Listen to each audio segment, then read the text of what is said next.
నమస్కారం. మీరు చూస్తున్నారు రీకాలింగ్ సెకండ్స్. కఠినమైన జియోగ్రఫీ కాన్సెప్ట్స్ కూడా సులభంగా తక్కువ సమయంలో ఎక్కువ కాలం గుర్తుండేలా నేర్చుకోవాలంటే ఇదే సరైన ఛానల్.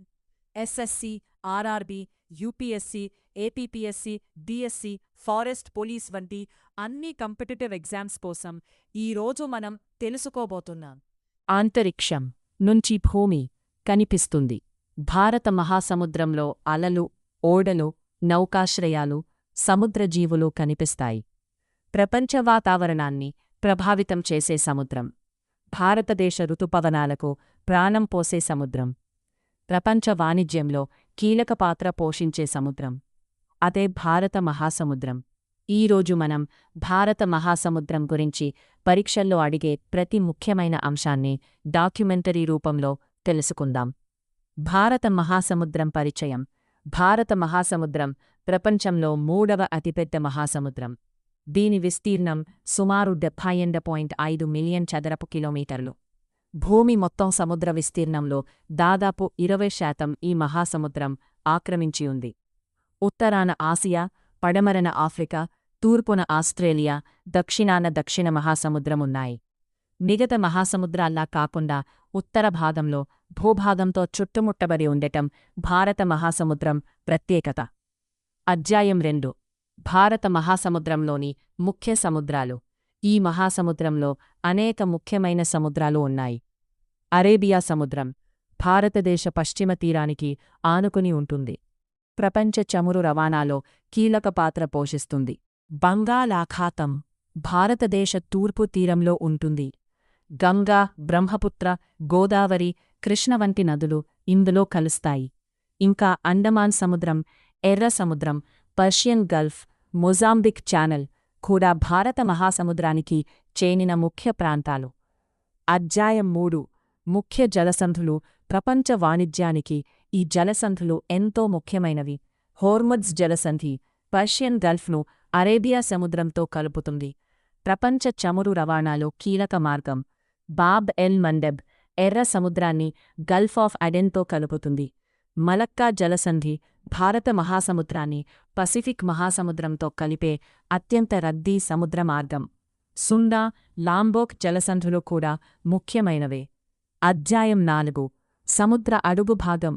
సముద్రం పైభాగం ప్రశాంతంగా కనిపించిన అడుగుభాగంలో అద్భుతమైన భౌగోళిక నిర్మాణాలు ఉంటాయి. ఇక్కడ Carlsberg ridge, central Indian ridge వంటి మధ్య సముద్ర పర్వత శ్రేణులు ఉన్నాయి. Arabian basin, Somali basin, Wharton basin వంటి లోతైన ప్రాంతాలు కనిపిస్తాయి. భారత మహాసముద్రంలో అత్యంత లోతైన ప్రాంతం జావా లేదా సుండా ట్రెంచ్. అలాగే 90 ఈస్ట్ రిడ్జ్ ఒక ప్రముఖ సముద్రగర్భ నిర్మాణం. అధ్యాయం 5. ఉష్ణోగ్రత మరియు లవణీయత. భారత మహాసముద్రం ప్రపంచంలోని అత్యంత వేడిగా ఉండే ఉష్ణమండల మహాసముద్రం. దీని ఉపరితల ఉష్ణోగ్రత సాధారణంగా 25 నుండి 25 డిగ్రీల సెల్సియస్ మధ్య ఉంటుంది. లవణీయత విషయానికి వస్తే అరేబియా సముద్రంలో అధిక ఆవిరీభవనం వల్ల లవణీయత ఎక్కువ. బంగాళాఖాతంలో భారీ వర్షపాత మరియు నదుల ద్వారా వచ్చే మంచినీటి కారణంగా లవణీయత తక్కువ. ఈ ప్రశ్న పోటీ పరీక్షల్లో తరచుగా వస్తుంది. అధ్యాయం 6. సముద్ర ప్రవాహాలు. భారత మహాసముద్రం ప్రత్యేకత ఏమిటంటే ఋతుపవనాల ప్రభావముతో సముద్ర ప్రవాహాల దిశ మారుతుంది. వేసవిలో దక్షిణ పడమర ఋతుపవనాల సమయంలో సోమాలి ప్రవాహం ఉత్తర దిశగా ప్రవహించిస్తుంది. శీతాకాలంలో ఈ ప్రవాహం పూర్తిగా వ్యతిరేక దిశలో ప్రవహిస్తుంది. ఇతర ముఖ్య ప్రవాహాలు అగులహాస్ ప్రవాహం, వెచ్చని ప్రవాహం, మొజాంబిక్ ప్రవాహం, దక్షిణ భూమధ్యరేఖా ప్రవాహం, పశ్చిమ ఆస్ట్రేలియా ప్రవాహం, చల్లని ప్రవాహం. అధ్యాయం 7. అప్వెల్లింగ్ మరియు మత్స్య సంపద. సోమాలియా తీర ప్రాంతంలో అరేబియా సముద్రంలో అప్వెల్లింగ్ అనే ప్రక్రియ జరుగుతుంది. దీనివల్ల సముద్ర అడుగుభాగంలోని పోషకాలు పైకి వస్తాయి. అందువల్ల ఇక్కడ చేపల ఉత్పత్తి చాలా ఎక్కువగా ఉంటుంది. ట్యూనా, సార్డెన్, మ్యాకెరెల్ వంటి చేపలు విస్తారంగా లభిస్తాయి. అధ్యాయం 8.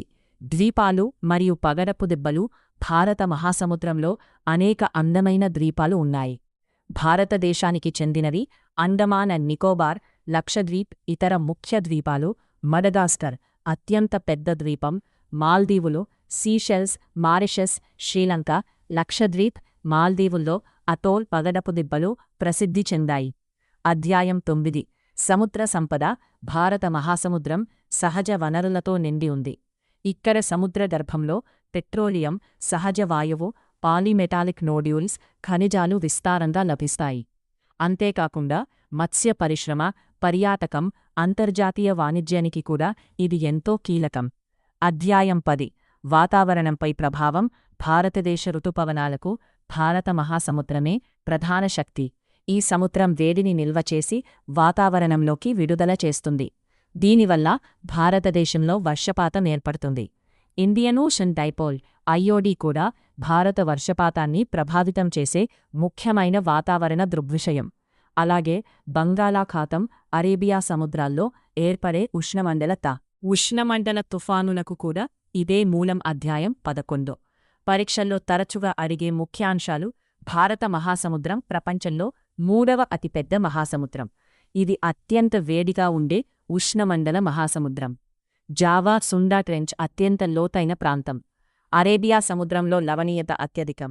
బంగాళాఖాతంలో లవణీయత అత్యల్పం. సోమాలి ప్రవాహం ఋతుపవనాలతో దిశ మార్చుకుంటుంది. అగులహాస్ ప్రవాహం వెచ్చని ప్రవాహం. పశ్చిమ ఆస్ట్రేలియా ప్రవాహం చల్లని ప్రవాహం. మడగాస్కర్ భారత మహాసముద్రంలోని అతిపెద్ద ద్వీపం.